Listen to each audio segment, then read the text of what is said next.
দাদি আখের সব রস নিজেই খেয়ে ফেলে, তবুও তার পেট ভরে না। তাই সে বেচারা গরুর ওপর রেগে চিৎকার করে। ভয় পেয়ে গরুটা চলে যায়।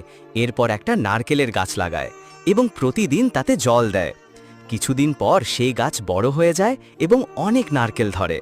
তখন গরুটি ট্রাক্টরে করে দাদির কাছে নিয়ে যায়। দাদি তখন আনন্দ করে নারকেল রস খেতে থাকে। এরপর দাদি গরুটিকে অনেক আদর করে, কিন্তু গরুটি কাঁদতে থাকে, কারণ কেউ এখনো লাইক সাবস্ক্রাইব